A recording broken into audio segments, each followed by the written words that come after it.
Welcome to the How to Be Awesome at Your Job podcast, the show where brilliant professionals share how to sharpen the universal skills required to flourish at work. Enjoy more career fun, wins, meaning, and money with your host, Pete Makaitis. Hello, and thanks for joining us for episode 577 with Kevin Eikenberry. Kevin is chatting about the small changes that make a world of difference when you're managing remote teams. You'll learn 1, the foundation of successful remote teams, 2, how to measure your remote team's productivity, and 3, top tips for facilitating better online communication. You can check out the show notes in the podcast app player you're using by expanding show notes, show description, episode notes, episode description, or you can visit awesomeatyourjob.com/EP577. That's EP577 to see the transcript and the clickable links and all kinds of good stuff. Now here's Kevin's story. Kevin Eikenberry is a world-renowned leadership expert, a 2-time best-selling author, speaker, consultant, trainer, coach, leader, learner, husband, and father. He is the chief potential officer of the Kevin Eikenberry Group, a leadership and learning consulting company that has been helping organizations, teams, and individuals reach their potential since 1993. Kevin is also the creator and content developer of the Remarkable Leadership Learning System, a continual leadership development process focused on developing the 13 competencies of remarkable leaders with virtually delivered content to leaders worldwide. Kevin and his family live in Indianapolis, Indiana. Big thanks to Kevin for sharing his wisdom with us, and big thanks to our sponsors. Check them out.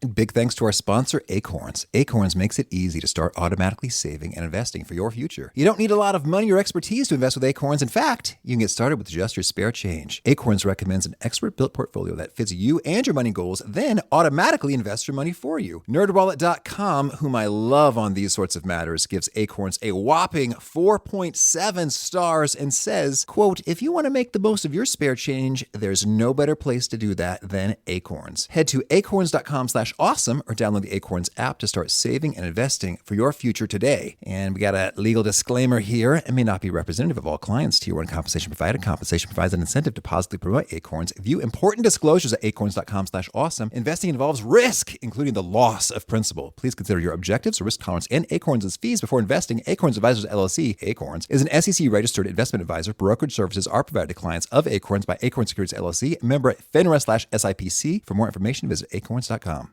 One sponsor to check out is Harvard Business Review. This brilliant magazine, published at hbr.org, is the leading destination for smart management thinking. Fun fact, HBR has been mentioned in 108 episodes of the show.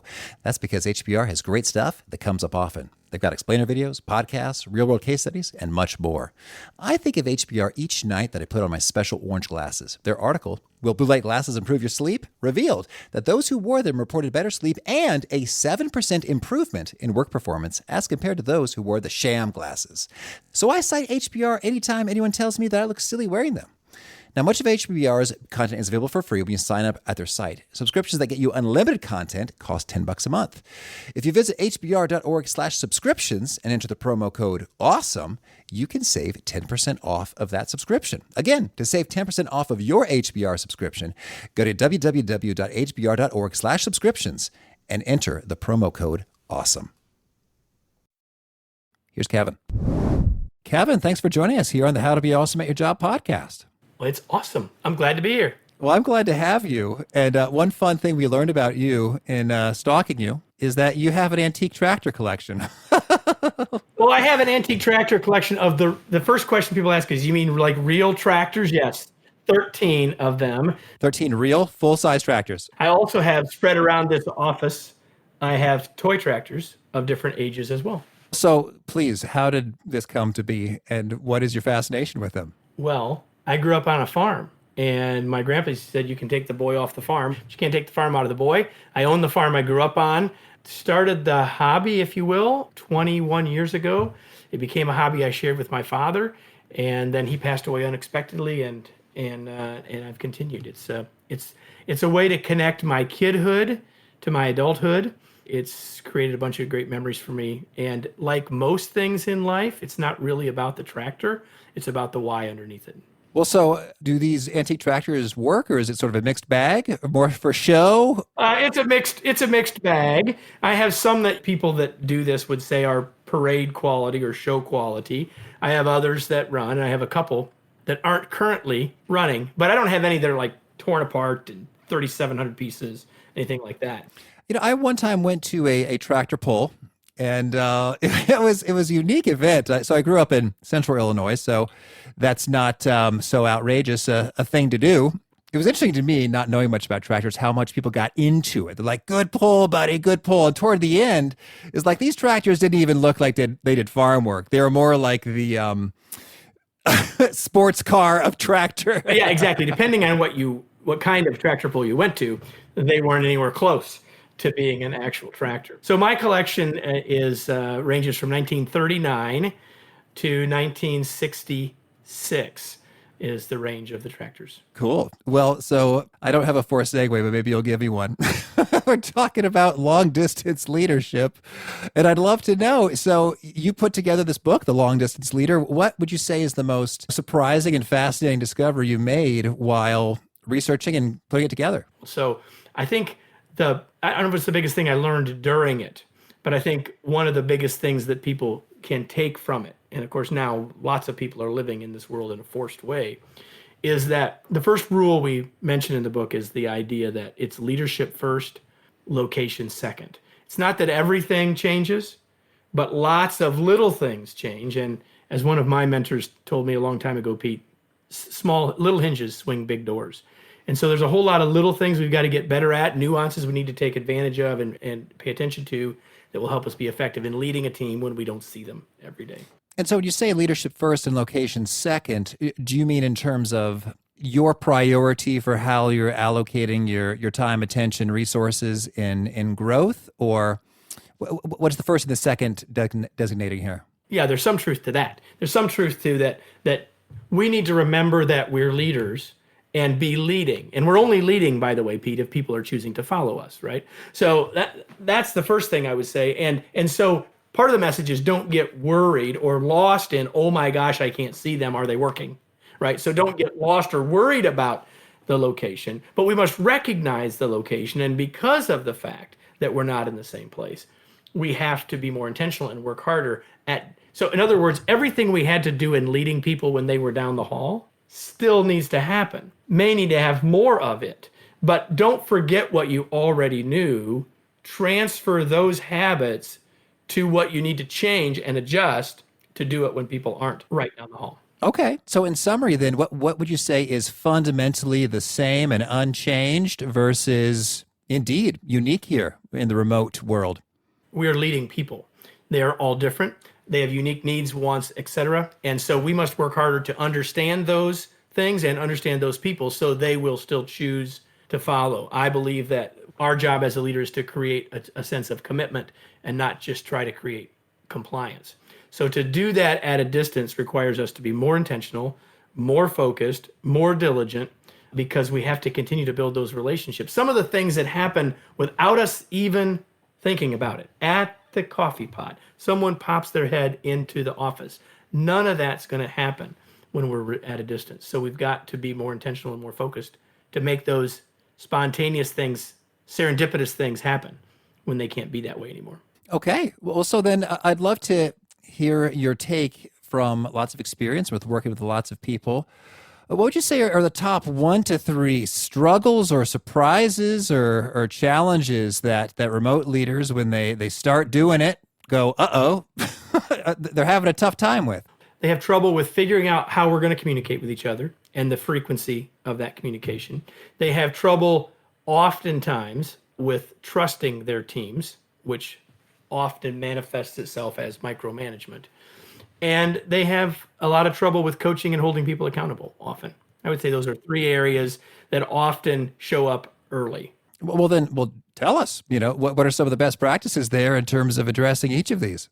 Well, so the first thing, we can't create clear accountability unless there are clear expectations.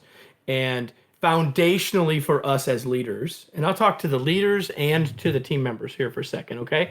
So we need to, as leaders, be setting clear expectations for our folks, because if they don't know what's expected, how can they possibly deliver? And if you're on the other side as a team member out working from home or wherever and not seeing your boss, your leader, your manager, you need to be making sure that you know what those expectations are. So you don't just say, well, they haven't told me. Instead say, I need to understand them. So I need to make sure that I'm clear on what they are. And once we're working remotely, Pete, the expectations aren't just about what needs to be done, but also how we're going to do it. Because so many things that sort of just happened or were obvious when we saw each other in the hallways and we could kibitz in someone's office, it doesn't happen anymore. So we've got to make sure that expectations are crystal clear in both directions. And if we don't do that, we can't get accountability and we can't really do coaching until we have that set. So there's one of them. Well, I'd love to get your take there in terms of arriving at those crystal clear expectations, transmitted and received. Are there any key questions or approaches you use to ensure that you land there? Step one, as a leader, make sure you're clear yourself, which often isn't the case. So just because you think you know and you roll your eyes because they're not delivering, you can't even make it clear to them yet. So you've got to get it out of your head and written down. So when I'm coaching leaders, in fact, I have a conversation with one of them tomorrow. The challenge was, okay, tell me what you really do expect. Don't just tell me, write it down. Then we can talk about it. Because until you've written it down, it's not clear enough. Thoughts are fuzzy, words bring clarity. Once you've got it written down, then you can share it with the other person. You can't make it clear to them until it's clear to you, and seldom is it clear enough.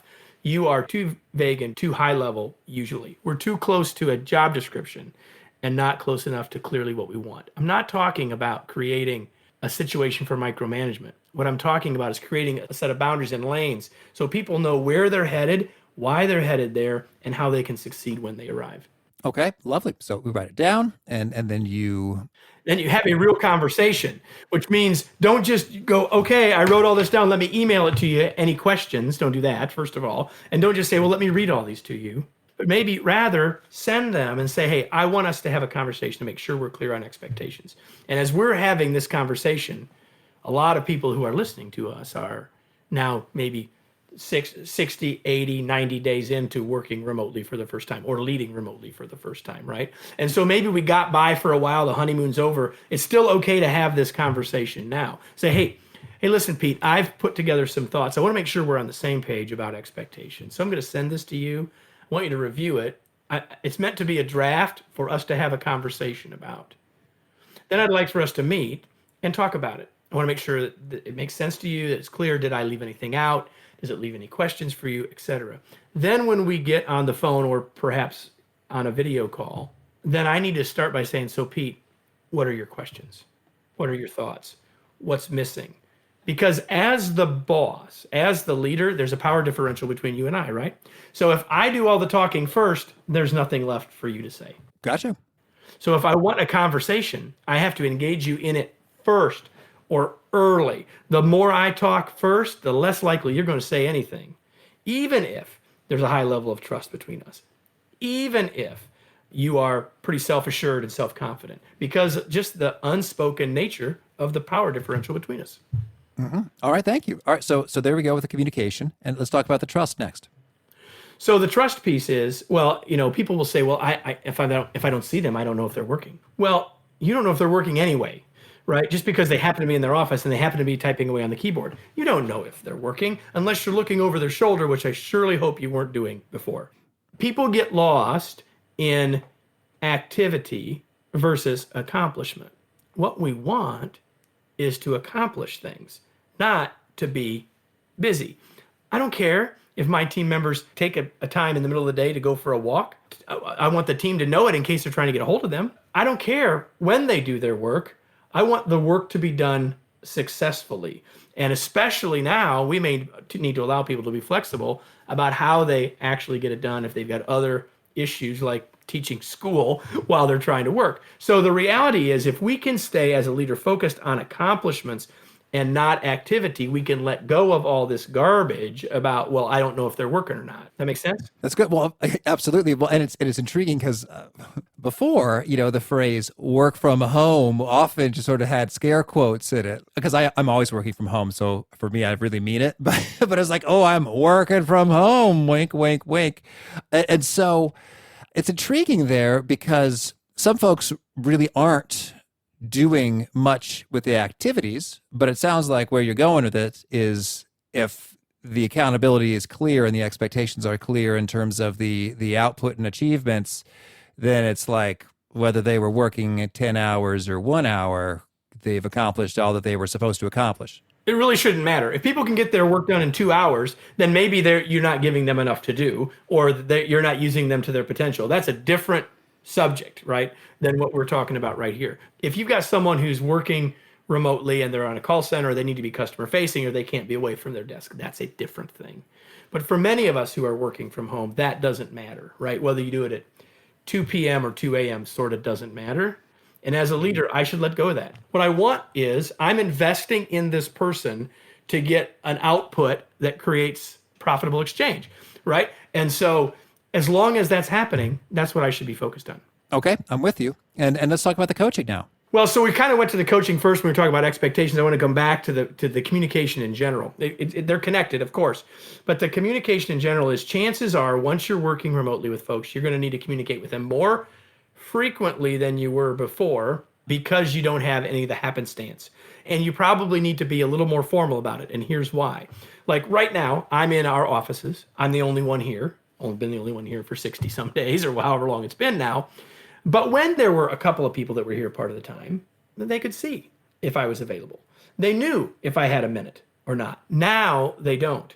They look at my calendar, it looks busy, and so they don't reach out. And not because they don't want to, maybe not even because they don't need to. And in part, in my case, I think it's because they're honestly thinking about my time. However, it ends up a phone call that ends up, hey, Kevin, I know you don't have much time. I'll make this quick. And all of the conversations then become very transactional. We get no interaction. We only have transaction. And we as leaders got to make sure that doesn't happen. I'll get back to how to do that in a second. But what we need to do is schedule those times. And we need to be reaching out to each other, talking about, and this is part of the expectations, about how often we're going to interact and have those one-on-ones. Why? Because otherwise they'll not happen. One of the times we have to be way more intentional about all this. And here's the other part. You got team members who are thinking you don't trust them. And so we hear all the time, well, my boss is just checking up on me. Well, if we've pre-scheduled a rhythm, right, for these conversations, then it's not going to feel like checking up, it's checking in, because we've already decided we're going to have this conversation. Kevin didn't call or Zoom you or Slack you because in this moment he decided he wanted to figure out what you were doing. We decided that at 10 o'clock on Friday, we're going to chat. All right, understood. And so then with the coaching portion of that chat, I mean, do you coach differently remotely than you do when you're in person? Well, I would say a couple things. Number one is, whenever possible, use the video cameras, because we've got more cues from the communication perspective. We have a better sense. You and I have that better right now than if we were only on the phone. That's right. And certainly a lot more than we were only doing it via typing, right? So what the audience doesn't know is that we're looking at each other. We are looking at each other. But that's not being recorded. I'm looking at your bookcase, and you can't see mine. You can't see one of the 8 in this office because it's off to the side. But the point is, if we're going to coach, we need to make it as close to face-to-face as we can, as much as we can. That's the first thing. And the second thing that I would say about the coaching piece is that every time we have a one-on-one, there are opportunities for coaching. Because coaching isn't just about you're screwing up and we need to fix it. Coaching is also about you're doing awesome and how can we do even awesomer, right? So like all coaching is how do we help people continue to advance in the direction of a desired outcome? And so I think that we ought to be, as we create this rhythm, have the opportunity for coaching to not be an event, but an ongoing process. Okay, good deal. Thank you. Well, so you mentioned you rattled off a number of tools, Zoom, Slack, etc. I'd love it if we could touch that for a moment in terms of, you've seen a lot of stuff. What do you think are some of the greatest tools available? Well, first of all, it's always a danger for me to say ones out loud, because then people say, well, that's not the one we use. Well, then they change in a couple of years. And they're changing, right? So we're writing this new book called The Long Distance Teammate. We had this long conversation. Do you use those words? In the last 3 months, Zoom has become a verb, right? A lot of people didn't even never heard of it until a few months ago. But I would say this. Chances are you already have tools that will work just fine. What you need to do is 2 things. Learn how to use them beyond the 20% you got, and then use the right tool for the right thing. So for example, there's good times to use email, and there's better times to use your instant messaging tool, be it Slack or Microsoft Teams or whatever it is. So the point is, it's not like, well, I think Slack is better than Microsoft Teams. It doesn't matter. Pick one. Don't let there be squabbling about, well, I like this one better than that one. Pick one. Set clear expectations as a team about when we're going to use which tool for which job, and then use them for the right reasons, not because it happens to be the one you like. All right. Well, could you maybe give us some category of tool, good use for it and bad use for it? Email. It's not for a conversation. All right. All of us have been the third email in, right? That's not going well. Someone needs to pick up the phone or do something else, right? At some level, as long as you and your team or you and your organization have agreements, that's the most important thing. Have agreements about how you're going to use which. But let's just take your instant messaging tool versus your email, right? Now I'm talking about how we do it. If it doesn't need to be responded to in the next hour or two, email's fine. We're not expecting people to automatically respond to an email that quickly. A little more so with Slack than with email. In our case, our instant messaging tool that we use, right? So shorter, synchronous, instant message. Longer, really needs to be asynchronous or could be asynchronous, email. That'd be one way to look at it, right? Another thing is if you've got multiple tools that you can use to do video, for example, right? You've got a Zoom thing. Like in our case, because we work with clients all over the world, we got name them. We got them all, right? But we as an organization say that when we're communicating with each other, it's either this one or this one. Not all of them, one of these two. And for the most part, if we're having a two-person conversation, it's Zoom. We're having a larger team, it happens to be GoToMeeting. It just happens to be how it's evolved for us. The most important thing is know how to use your tools, know how to use most of their capabilities, and then get agreement with everybody about how you're going to use them. We say, you mentioned 20%, like we only know 20% of how to use Zoom or a given tool. What are some sort of features that most people are just leaving on the table? Like, did you know you could do this? You can. Maybe start doing that. Here's a simple one. If you're in a meeting room, in a conference room, you got a whiteboard or a flip chart and you're using it. Maybe not using it as well as you could, but you probably are using it. Pretty much all these tools have that. Are you using it there? Do you know how to use it there?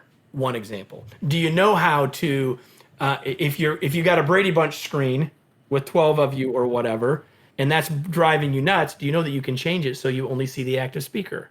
All right. There's two simple examples. We could go a lot further, but there's two simple examples. Okay. And so when you mentioned asynchronous communication, there's email. One of my favorite tools for asynchronous communication personally is Loom with screen recording videos that are super zippy. Anything else maybe is not on most people's radar, but should be? I don't know that I have. I mean, there's some pretty cool tools, or a bunch of them. There's some pretty cool tools that allow you to shoot quick video that you can then include. I will give you one that you may not know. Did you know that you can send someone a video message in LinkedIn? Oh, yes, that's new. Mm-hmm. At least as far as I know, you can still only do it with your mobile device. You can't do it from here, but you can send someone a more personal note. So that's probably more for networking or staying connected with other people, or if you're in a sales and marketing role than it is within your team. But there's an example.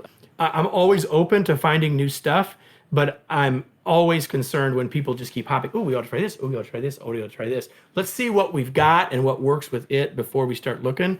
Because again, a lot of times we're not using the capabilities of what we've already got. And we create some amount of, especially the larger our team or organization, we create a whole lot of new angst and spinning of wheels by introducing new tools before we use the ones we got.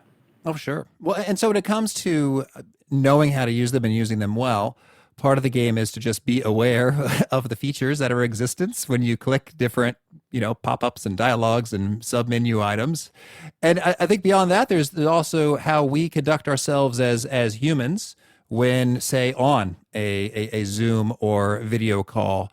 Can you lay out some best and worst practices that we should be aware of? Before we go there, I want to say one more thing back to where you just were, and that is the way to learn these tools is two things. Watch other people using them well.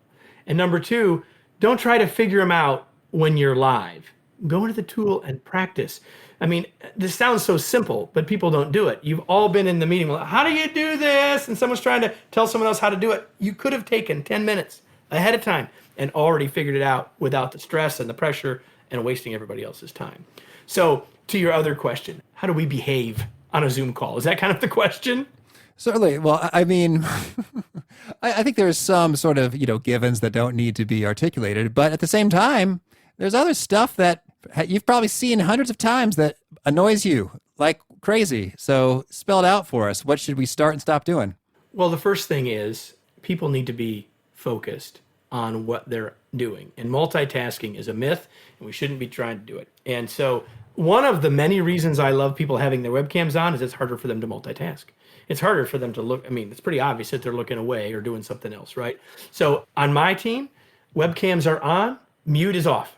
In other words, unless you've got ambient noise that doesn't allow it, or in the past, you're in an airport, you got a barking dog. The reality is I want your mics open if at all possible. Why? Because that helps you stay more attentive and stay more connected, and it helps the meeting be more natural. It's never going to be quite the same. There's still the hesitations and the interruptions and all that stuff, but we take a lot of that away. People are talking, hey, you need to go off of mute, and we lose all of our momentum and all of our rhythm. That's so true. So set some clear ground rules as a team about how you're going to do some of those things, first of all. Next thing is put a background behind you. And you can do all those things if you don't want people to see where you're at.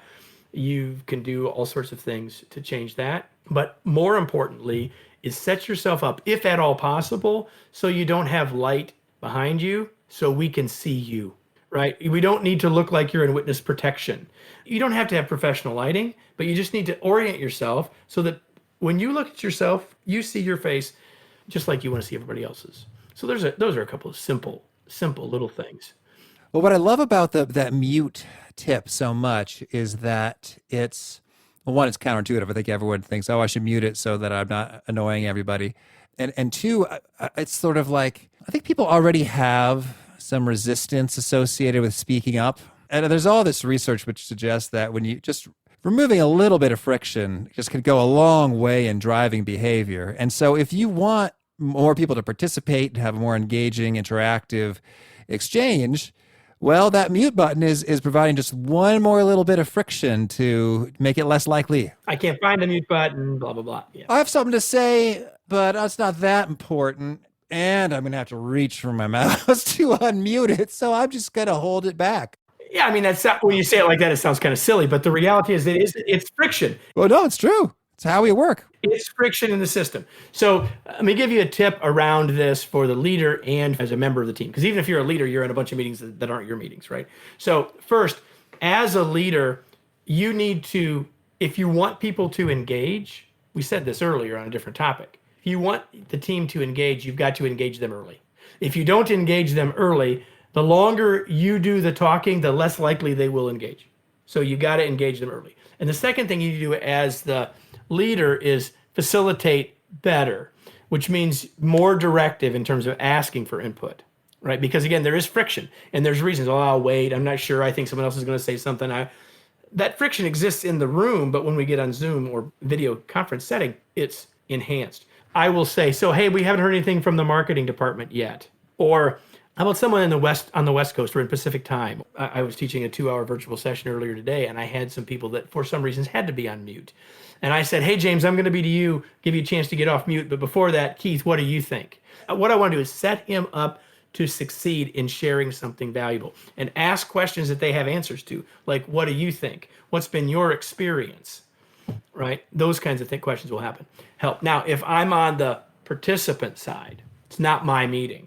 Recognize that chances are the leader wants you to participate. Hope that that's true. Assuming that's true, then be a little more proactive. Be a little more bold. What might feel like you're jumping out on a limb probably isn't. It's probably actually helping you be more what I would call ethically visible. You're not trying to grandstand. You're just trying to contribute. And so don't be afraid, or to say that in a positive way, I encourage you to be proactive and share your thoughts when you have them. All right. I like that. So let's see. I want to make sure I get some tasty morsels that caught my eye in your book. You said leading successfully requires understanding not just what they're doing, but what people are thinking. How do we pull that off to get that understanding of what people are thinking? Well, we've got to have more conversation. I'm going to go back to one thing about the conversations we need to have, especially remotely. Let's say, Pete, you and I are having our weekly one-on-one call. The first thing I need to do is not dive into my list. First thing I need to do is start with a little bit, maybe 1 minute, maybe 3 minutes, depends on the person and the relationship with that person. I'm going to start with, so how's it going? What's happening? And especially during this whole COVID thing, that's been a super important point. We need to talk about something besides the work first so that we start to create the sense and continue to nurture the relationship, number one. And the second thing is, I encourage all of my team members and encourage all of our clients to do the same. If we know we're having a weekly one-on-one or whatever the frequency is, I'm always creating a list of things that I can save for that conversation with you. And I'm asking you to be doing the same. So everyone in my team calls it the Kevin list. So I always start with, so what's on your Kevin list? If I go first, we may not get to theirs. If I got something we got to get to, I make sure we get that done. That's not a problem. But really what I'm after here is to get more of their thinking earlier. So if I start finding out what they're wondering about, what their questions are about, I'm getting a better chance to get inside of what's going on for them, what their worries, concerns, anxieties are. And by starting it, by really creating conversation, then I have a chance to ask those questions, to learn more, to be more observant about those things as well. Yeah, that's great. And by having these running lists, you also reduce all the little interruptions. They're all bundled together for you. That's a whole episode right there, Pete, about how we manage our time and the productivity around that. But there's no doubt about it. If we both know that we're meeting on a regular rhythm, and the rhythm for me with my team members isn't the same for each person based on who they are, the role that they play, and 5 or 6 other things. But if we know that, then if something comes up that goes to the top of the list and we need to talk, of course we talk. But by having that regular rhythm, there's a lot of things that it doesn't have to be, oh, by the way, I just thought as I come down the hall and we are both interrupted. You were interrupted and so was I, right? Now I put that down, we'll get to it, we get to it, it's all good. If it's really urgent, we'll talk about it, no problem. Lovely. All right, in chapter 9, you have a golden suggestion for working with others. Did we already get it, or what is it? It's not do unto others how you want to be done unto. It's do unto others how they want. So in other words, always focus on what would work for them. How can I communicate in a way that will work for them? Not what I would want, but what will work best for them. So it's shifting. It's still thinking about, it's the more empathetic, more outwardly focused approach. And how does one get that understanding? I imagine you have to ask, you have to discuss your preferences and needs and habits and how things flow well for another. Hopefully, if you've been leading a person for a while, working with someone for a while, you've started to figure some of that out. If that question that Pete just asked, you go, oh man, I'm glad he asked that question, then it's probably time for you to step back and be a little more observant, number one. But you can come out and ask, right? Hey, I've been doing it this way for a while. Pete, is that working for you? Would there be a better way than that? Hey, when we had that exchange, I didn't feel like it went super well. I felt like maybe I was misinterpreted. Can we talk about it? I want to make sure, what could I have done differently or better? So we can do all those kinds of things. Of course, we should be asking for feedback, Pete, to help us get better. But there are other tools too, like whether for you and your organization it's Myers-Briggs or if it's DISC, that's what we happen to use. But some sort of a tool or assessment or model that gives us all a sense of where people are in general is helpful. We don't want to put people in boxes, but those kinds of tools can be helpful too. All right. And then how do you think about politics in the world of remote leadership? Well, sometimes people think about politics as a negative, right? Well, I don't want to play office politics. Or they think, well, I'm remote. Some people are in the office and I'm not, I can't play those games. So I don't think you want to make that such a negative thing. The human condition is that we make decisions based on who we know and what we know about them. So I think building relationships and trying to keep our conversations in a positive vein and not getting into all the gossip stuff, of course, is very helpful. But I wouldn't cast a pall over the word politics. We can be seen, we can be effective, we can be influential without it being scummy. Mm-hmm. Okay. Thank you. I don't think I've ever said the word scummy on a podcast before, Pete. We break ground. We're innovators over here. Well, anything else you want to make sure to mention before we shift gears and hear about some of your favorite things? No, you've asked great questions. All righty. Well, now could you share a favorite quote, something you find inspiring? James, the book of James, chapter 1, verse 2. Consider it pure joy, brothers and sisters, because, now I'm going to paraphrase the rest, because through trials and challenges, we have the chance to grow and mature. So I think especially now that when there's seems to be challenges around us, if we consider it all joy, to say that there's good that will come, we must look for it. And even in the challenge is opportunities for us to grow. And could you give us a favorite study or experiment or bit of research? Well, I'll just mention one that was in the Long Distance Leader, and it will be in the Long Distance Teammate. Bettina Buchel wrote a piece that talks about richness versus scope in communication. The idea is that the richest communication is the face-to-face, nose-to-nose across the table conversation, right? But that doesn't have much scope. It's just two people right now. That's all there is. Scope is something like a mass email has a tremendous amount of scope, but not much richness. And so using the idea of richness versus scope and trying to balance those to help us pick which communication tools might help us is a useful model. Okay. And how about a favorite book? Okay. I knew this was coming, and it's an impossible question. I read probably 100 books a year. And so on one hand, I would say the one I'm reading now, but instead I'll give you three, and they're all old, right? The Bible, Think and Grow Rich, and How to Win Friends and Influence People would probably be where I'd go. All of them have had and continue to have impact on me. They all are examples of timeless principles that we can continue to apply even if context changes. All right. And how about a favorite tool? You know, I knew you were going to ask me that question, and I'm actually going to say LinkedIn. And maybe because, I'll say it for two reasons. Number one is I've been fortunate and blessed to have the chance to work with them and have some LinkedIn learning products. And so I love it from that perspective. But here's the thing. Of all of the social media channels, at least for what I see, there's a much higher ratio of useful versus noise. And I think maybe people overlook it a little bit. I agree. And how about a favorite habit? Reflect. We have a tremendous amount of opportunities to learn from what we have experienced, both what has gone well and what hasn't. And most of us don't take near enough time to reflect, not only on what happened, but what to do with it now that it has happened. All right. And is there a particular nugget you have shared that really seems to connect and resonate and gets quoted back to you often? But I think I say this a lot, that there's a big difference between deciding and doing, and the difference is action. And if folks want to learn more or get in touch, where would you point them? Well, they can certainly go to LinkedIn. They can go to kevineikenberry.com, KevinEikenberry.com. We've got a number of websites related to the various books and all that stuff. But if you can remember how to spell my name, you can find us. And I hope you'll do, and I hope you let us know how we can help. All right. And you have a final challenge or call to action for folks looking to be awesome at their jobs? Yeah. When you were a kid, your parents asked you a question every day. And if you're a parent, you've asked this question of your kids regularly. But when was the last time you asked yourself this question? What did I learn today? All right. Kevin, thank you. This has been fun. I wish you lots of luck in all of your long distance leading. Thank you so much, Pete. It was a pleasure to be with you. Thanks for having me.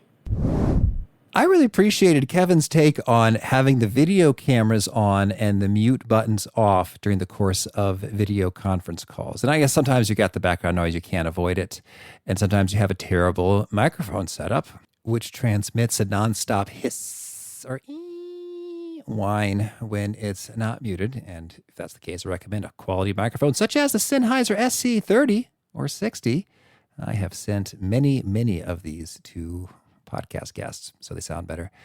And anywho, I think that's really wise in terms of making it harder to multitask, as well as increasing the fidelity, the simulation of being in the same room. And it's also something I kind of sometimes just don't want to do. It's like I want to be paying less attention to this meeting and doing something else. Or I want to feel less pressure to be ready to say something immediately. You know, it sort of demands a little bit more of me and, you know, concordantly, you know, the people on the other side. And I think that's handy. If it's a good, worthy, important meeting that needs to be had, well, then by golly, let's shape the environment so people are all the more disposed to bring the fullness of themselves and what they have to offer to it. And when I talked about the friction of the mute button, I wasn't being facetious. Like the little extra inconvenient things really do reduce action taking, particularly if it's a little ambiguous thing like, oh, is this thing worth saying?